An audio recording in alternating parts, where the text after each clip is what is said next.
Ayun, kala ko nasira na. Good morning sa ating lahat mga kabady. Panibagong araw na naman at panibagong vlog. At syempre panibagong blessing, dahil every gising po is a blessing. Kamusta lahat ang mga minamahal kong mga kabady dyan? Sana po ay nasa maayos kayong kalagayan. So kami po dito, maulan na naman mga kabady.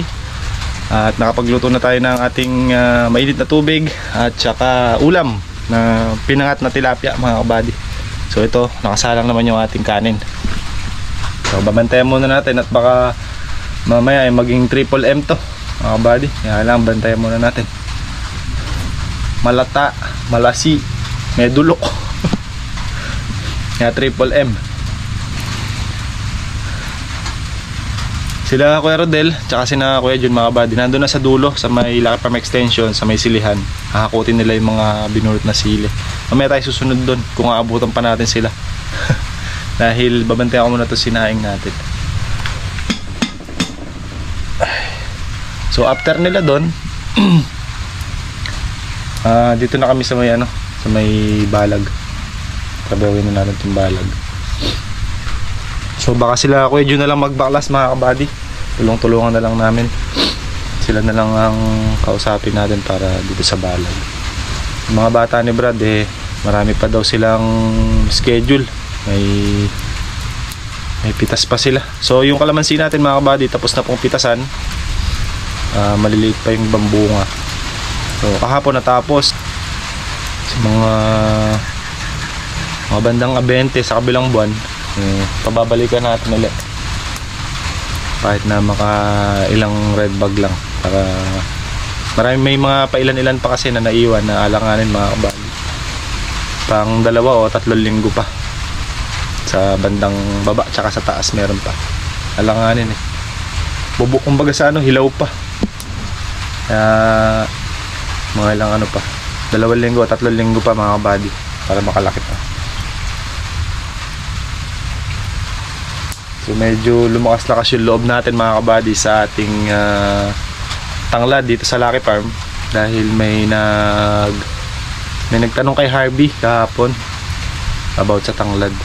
So kahit na mababa ganoon talaga. At least kahit pa paano meron pa rin yan dahil marami naman. Para kasi makatanim tayo ng panibago mga kabady. Para ang ani natin, halimbawa June na ngayon, July, August, September, October, November, December, January. So January, pwede na tayo ulit mag-harvest. Para lang hindi masayang. Iba kasi mga kabady na tutuyot na yung dahon, lalo yung sa may gilid dito. Yung sa dulo dyan mga kabady. Yung kasi yung mga naunang naitanim. Ito kasi nga dito sa tarondon na to mga kabady, kung makikita nyo yan. Yung nandito sa may fish pond dito. Yan halos bago-bago lang din yan. Tsaka yun nandito sa may gilid ng extension natin. Ito yung mga nauna yung dito sa may hanay ng kulungan ng baboy. Diretso hanggang doon sa may kubo. Tsaka yung doon sa may kabilang gilid dito. Yun yung mga nauna nating tinanim na tanglad. Napakalalaki ng bilog mga kabady, palagay ko baka mga 6 to 8 kilos ang isang puno. Baka hindi lang siguro kasi malalaki yung mga nandito, yung mga nauna. Ito kasi mga bago lang to, pero pwede na rin harvestin mga kabady. Mga nasa 5 hanggang 6 na kilo naman per puno. Pag nalinis na yun mga kabady, malinis na siya, nahimay na, tanggal na yung mga ugat tsaka yung mga tuyong dahon. Ayun, tingnan natin. At sana bultuhan kumuha. Kinausap na rin namin siguro yung pagka natuloy yung harvest ng tanglad papahakot namin ng kalabaw, kariton, palabas doon. So kami magbubunot, or mas maganda kung may kasamang nagbubunot yung buyer mga kabady para tutulungan na lang din namin. Marami pa tayong trabaho. Kagaya nga nun mga kabady buti nandiyan sila Kuya Jun at kausap namin ni Kaka. Namimingit sila ng isda sa ilog, wala naman sila nahuhuli. Sabi ni Kuya Rodel, dito sigurado may mahuhuli kayo. Kaya yun, kahapon mga kabady 2 oras lang namin binagbubunot yung mga sili doon. 20 mahigit dayos, 22 yata, 23, 22 diretso. 2 oras namin binunot mga kabady. Umpisa ng alas 2, nangyari ng alas 4. Alas 4:06. So ngayong umaga, ayun, ilalabas na para malinis doon sa loob. So ang plano ko sana mga kabady, mag grass cutter sana ako doon sa pinanggalingan ng sili. Kasi medyo mataas yung damo. Kagaya niyan, umuulan, hindi tayo obra. At saka naka-schedule din sana yung sorghum ni Kaka mga kabady na harvestin ngayon. Kagaya nga niyan, umuulan. So hindi mo na matutuloy siguro. Kahapon sana, kaya lang alanganing oras mga kabady. Tanghali na kasi kahapon tumawag si Kaka. Or nakahanap ng harvester. Yung ibang harvester kasi okupado, nag-harvest sa iba. Syempre singit kahapon kasi mga kabady, singit yung panahon, medyo maaraw pero tas hindi umulan. Kaya syempre hindi lang naman tayo may tanim, maraming may tanim na sisingit din sa panahon. Kaya nga pagkakataon na. Kaya halos lahat ng harvester dito na ako pa mga kabady, may mga schedule, kaya yun. Pero sana naman tumigil yung ulan kahit bukas para maisingit lang yung sorghum ni Kaka. Sayang kasi lumalim yung tubig doon, baka hindi na makapasok yung harvester mga kabady.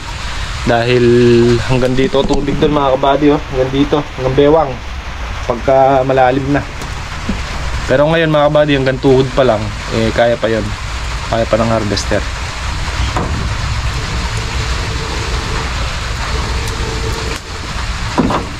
Mamaya tubo na, lugi pa. Excited ako sa tanglad mga kabady. Tingnan natin pag nag-message yun tanungin natin kung mga ilang kilo yung kailangan nila sa unang salang. Bawat 200 kilo tatansyahin natin. Pero maganda sana kung lahata na, kaso baka hindi namin kaya ng isang araw yan kasi hiwa-hiwalay meron dito, meron sa gilid doon, meron sa gilid doon, sa kabilang gilid doon, dito sa gilid na to, tsaka dito sa gilid dito.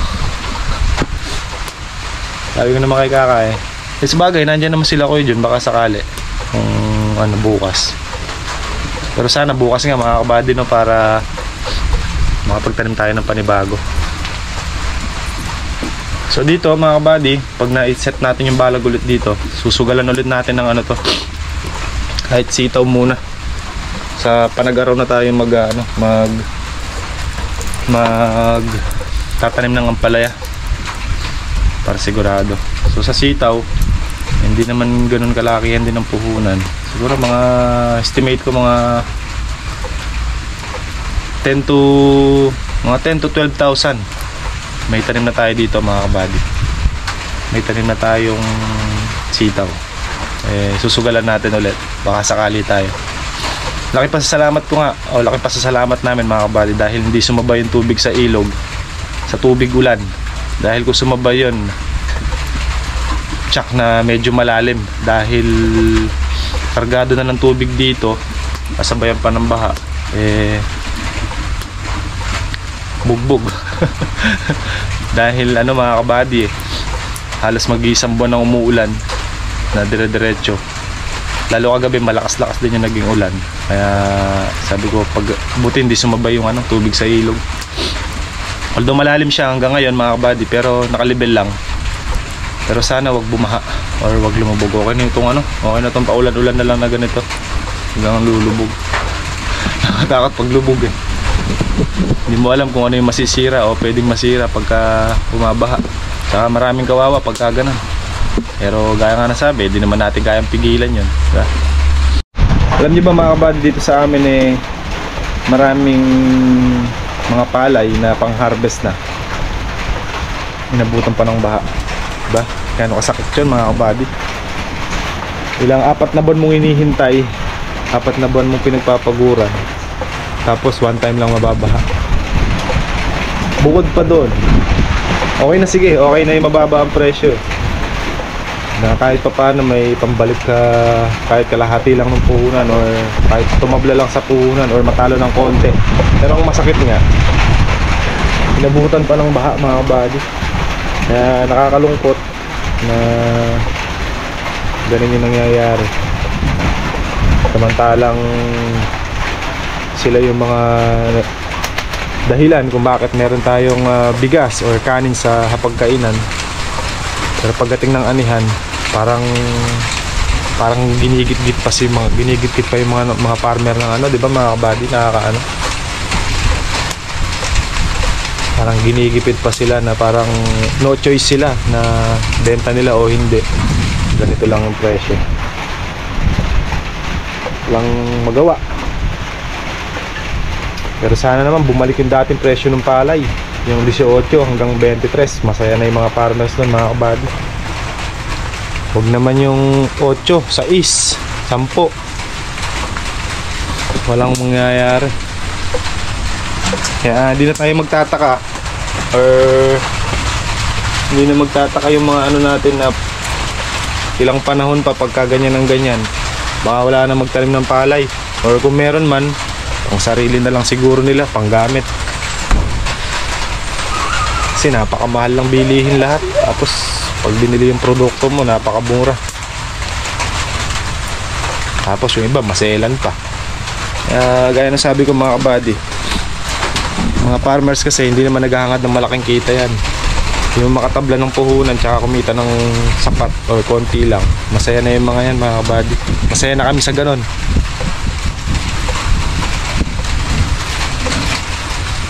Yung bang maisulit lang yung 4 na buwan mong paghihintay at saka pagpapagod, yung pagkagastos mo, yung masulit lang yun, sapat na kaya lang kung minsan tangay pati puhunan, kaya masakit, mahirap. Kaya maganda nga sana no, yung presyo ng palay o gulay nakapix na lang yung presyo. Mapa oversupply, nakapix na lang no. Ganda sana pagka ganun. Mura ay tag-araw, tag-ulan, pare-parehas lang ang presyo. Kaya lang hindi pakalabong mangyari. Talaga.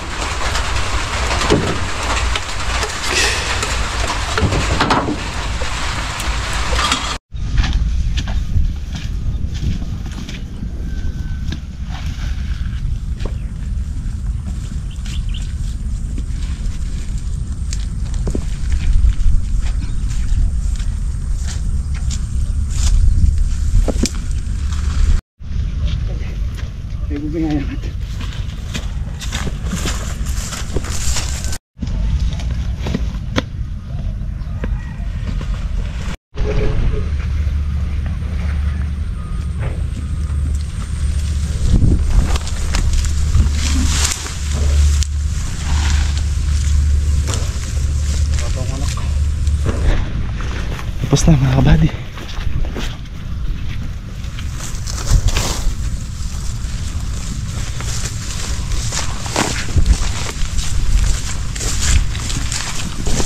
Formal ka. Manalad ka pa niyan. Manalad ko. Tapos na. Sanang gagrass cutter natin para puminis.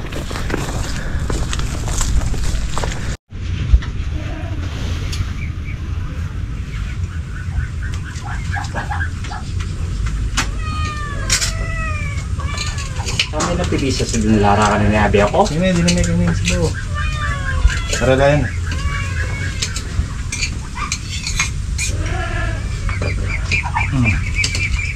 Papaya. Aldoldo, papaya. Pati sa bahay, papaya. Hindi aling ka din tayo muna eh. Ba? No, nag-aarap kayo papaya. Ngayon may papaya ka. Hindi aling ka din. Bangla. Yes. Ay.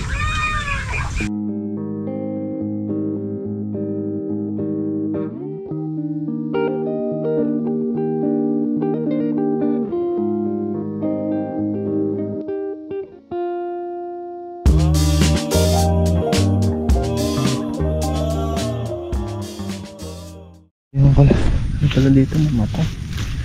Pati pala yung basili natin dito mga kabady namatay oh. Maglinis muna tayo ng papaya natin. Ayan dahon. Nakapress ko yung Kalamansi.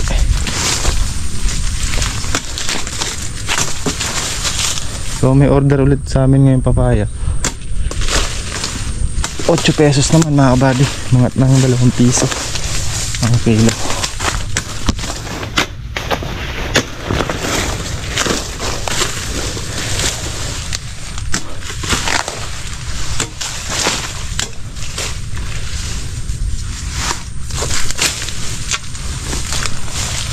Wala namatay oh.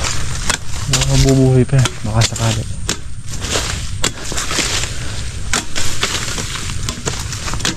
Mariwa ulit yung ano, dahon no. Baka sakali pa yan. Pag nabuhay, swerte. Oh, bali may wanag.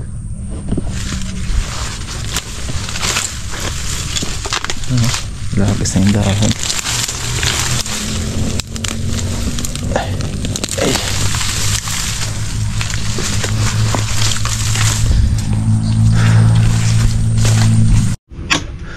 Buti pa dito sa area na ito mga kabady, walang namatay. Ito kasi yung pinakamataas eh. Itong bunga din. No? Ngayon katabi natin dyan mga kabady, sila mga Ruben. Dito wala halos namatay na papaya dito. Doon marami. Yan yun naman no, sayang. Ang gaganda na pa naman at salukuyan ang namumunga. Pero nagre-recover naman mga kabady. Baka sakali tayo na mabuhay. Kasi kahit na mura yung kilo mga kabady, maganda rin pagkakitaan ang papaya. Gaya niyan, tumaas na naman ang 2 piso. Imagine niyo mga kabady, kung sa 1 kilo maka 100 ka, meron ka 600 pesos. Ano lang yan, 2 sako. Kaya mo naman kumuha ng sa 2 sako pagka maganda ang bunga, ganun kakapal at medyo good size na. Sa tingin ko baka mga 10 puno lang, puno na yun. Yung 1 puno nga dun hitik ng bunga mga kabady, naka mahigit kalahating sako, 1 puno lang, makapal ang bunga. Imagine natin mga kabady kung mayroon tayong 1,000 punong papaya. Marami rin pala, marami kang ma-harvest. Maganda rin pala pagkakataay papaya. Subukan na natin mga kabady. Hilaw at saka hinog.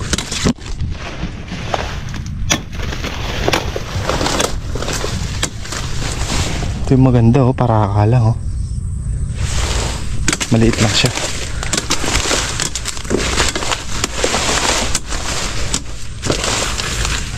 Para makapresko yung kalamansi.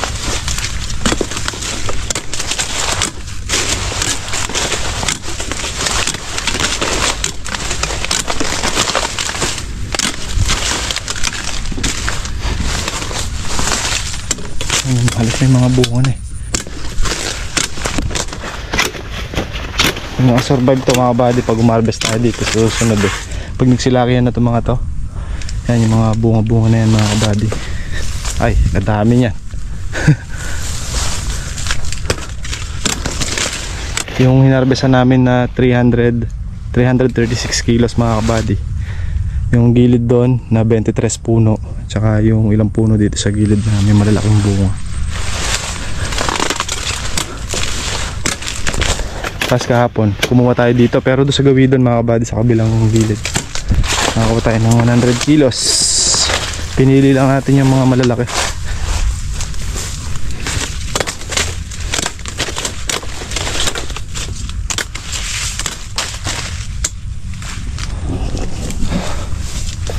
Oho na ako.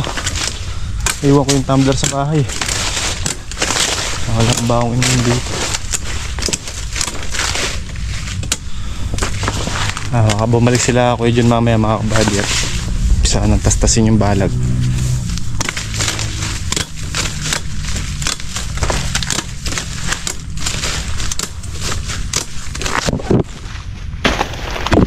Diba? Medyo kumresko. Yan yung pag hindi nakatabas oh.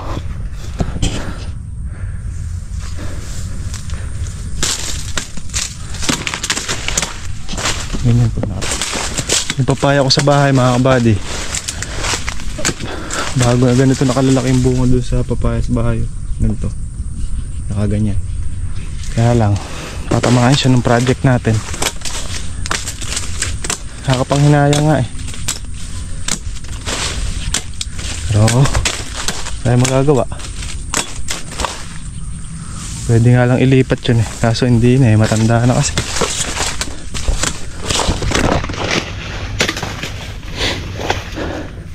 Kahit na mukhang madali itong ginagawa ko mga kapatid. Kung marami mahirap din. Malinsangan pa dito sa loob ang hangin.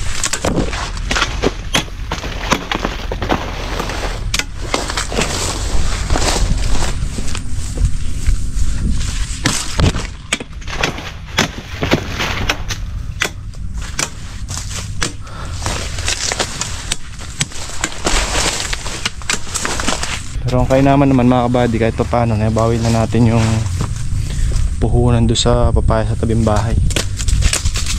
Pero itong dito hindi pa. Nasa kalagitnaan pa lang.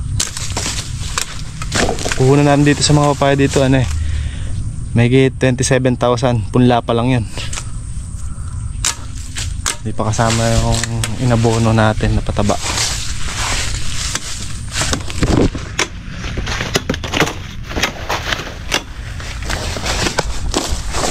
Muna tayo tubig mga kabady. Ito yung nilalamunan ko. Ganda ng tubig dito. Dito tayo sa Lucky Farm Extension mga kabady. Tara muna sa kubo. Nakaano na tayo. 1, 2, 3, 4, 5. 5 tudling na. Wala pa sa kalahati. Pero sulit naman eh. Ito may sili pa kasi dito mga kabady. Ayun o. Medyo maliwalas na. Sabi sa kabila. Ano?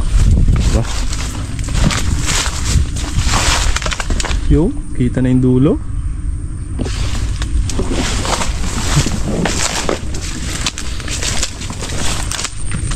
Tayo tubig. Ay, good. Nandiyan na pala sila Kuya Jun mga kabady. Tatabas na sila. Tirahin ko muna yung mga papaya para maka-press ko yung kalamansi doon. Init, alinsangan. Makulimlim na medyo nakasikat yung araw. Tapos walang hangin.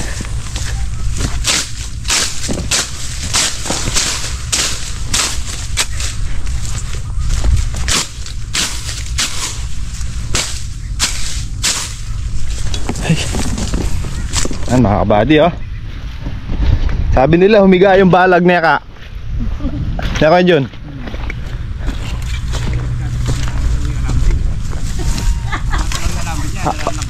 Oo.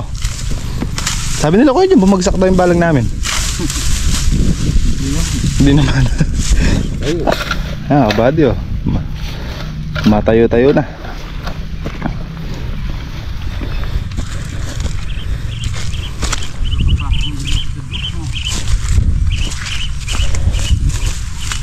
Alam mo nga, may bonus pong pagdadamo sa kalamansi.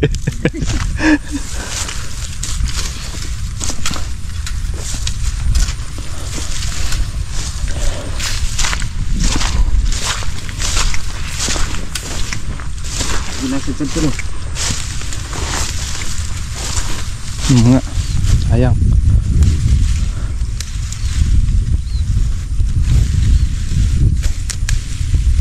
Porma nung ka oh, tinan mo.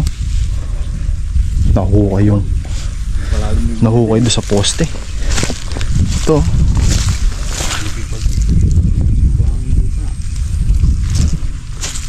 mabikwal yung sa puno ah. Ako muna sila dito mga kabady. Doon muna tayo sa dulo. 5 tudling pa. Sa ahon tayo uli para 10 tudling. Nasa kalahati na tayo nun. Yung mga 6 siguro kasi dala-dalawa kada papunta. Okay. Yung pangalahati natin pwede na. Bukas naman. almusal.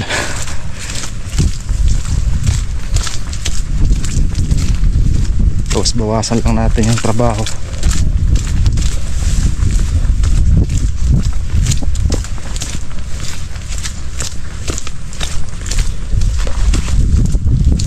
Pagbalik natin na tayo magkape, tsaka tayo magakot ng mga tinastas nila. Babawasan din natin.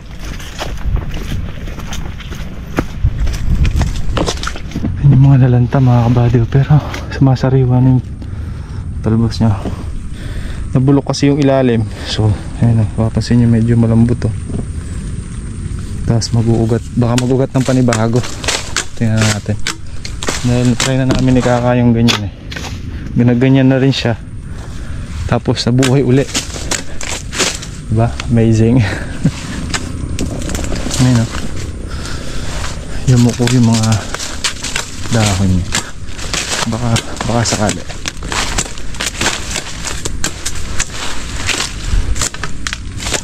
Marami namatay mga kabady. Ayun o. Lalo dito sa gitna dito. Sugawido na yun o. Sayang.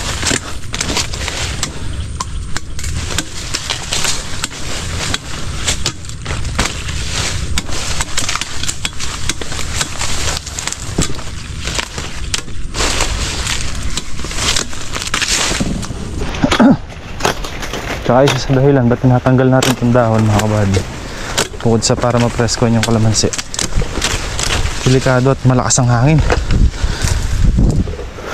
bumagsak at tumaob. Pag ito tumaob eh, wala, maobliga tayong tanggalin sa kalamansi.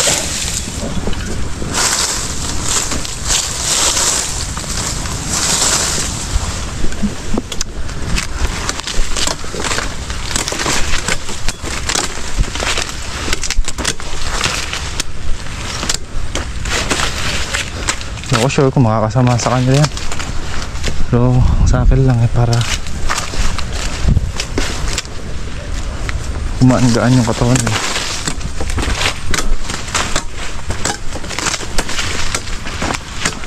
Tingin ko naman eh, hindi kasi yan na naman ginawa ko doon sa kabila eh.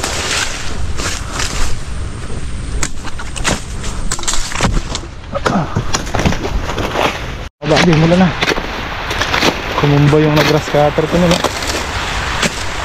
Kasi naman lang. Pero namunga pa rin siya oh. Nabunga siya mga kabady. Ito, tinamaan ko ito ng grass cutter nun eh. Putol.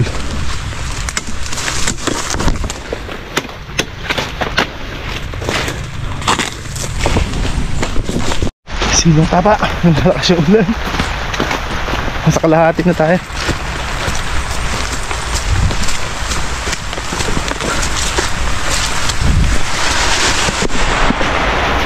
Mga kabady, balik na tayo at tumila na yung ulan. Ito na yung part na maraming namatay mga kabady.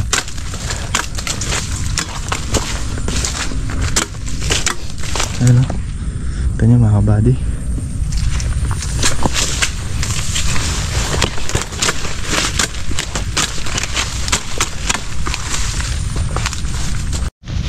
Marami na rin pala tayong pwedeng mapitas na papaya dito mga kabady. Kahit pala mga 1 tonelada siguro, baka meron pa yan. Yung mga ganito kong size oh. Tsaka ganito. May iiwan itong mga mali.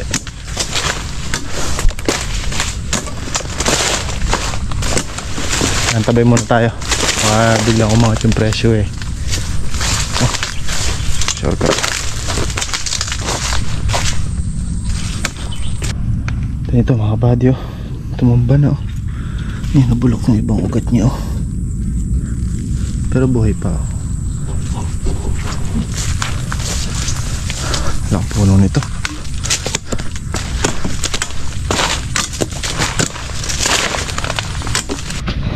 Basa ako ah.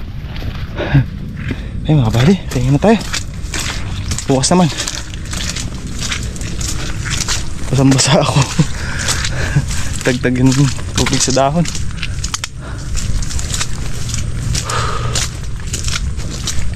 Hindi kamay ko. 6 na tudling pa. Tapos na. Sinasabay ko kasi yung kalamansi na may mga baging sa puno, mga kabady. Tinatanggal ko na. Hindi pa sila kakao. Babaktas pa.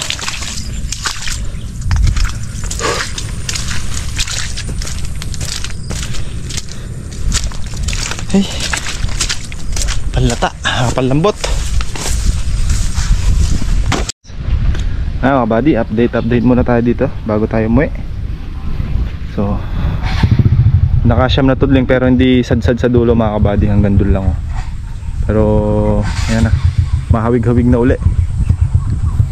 So, hindi na namin kakalagin yung alambre.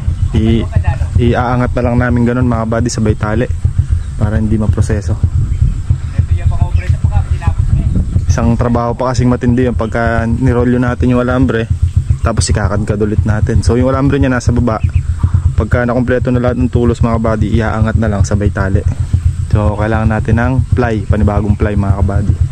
So may gulong si Kuya Jun doon, inoffer sa atin. Titingnan natin bukas kung nylon siya or alambre para magamit natin panali.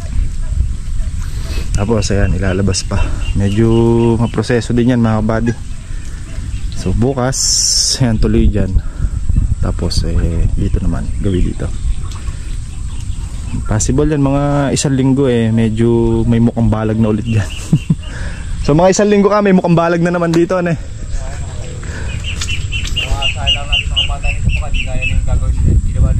Oo, kaya naman kasi dito, ayan. Ito nyo naman mga buddy, oh, sabay dinamuhan pa nila Kuya Jun. Medyo malinis yung baba. 3 sila dyan, si Kuya Rodel. Dahil tayo hanggang bukas pa ng umaga doon sa kabila. Tapos pagka nangyari ko yun, tututok na rin tayo dyan. Maganda sana kung may ply na para tinatali ko na bawat nalilinis nila. Tapos ilalabas pa yung mga baging na yun oh. Tara, makabot tayo ng ulan. Charan chan chan chan charan chan chan.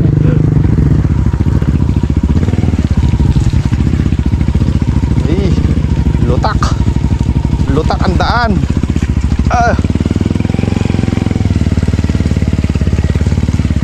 Maganda dito, may 4x4 kay. Kaya lang pagka 4x4 naman pinalusong mo araw-araw mga kabady, mas lalong kawawa yun da. Durog ang daan na. Durog talaga. Pagka gano'n. Sabid pa ako doon sa namugam.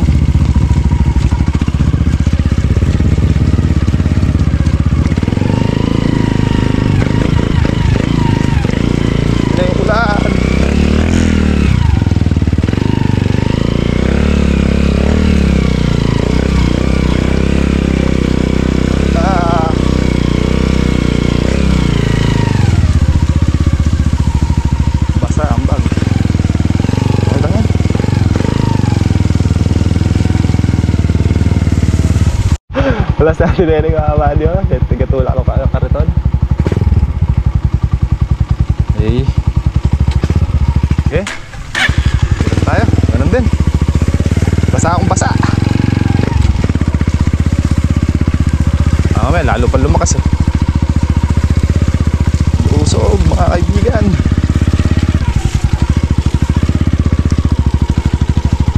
Hindi ka pang tatrabaho dito. Pagod ka na sa pagdadrive.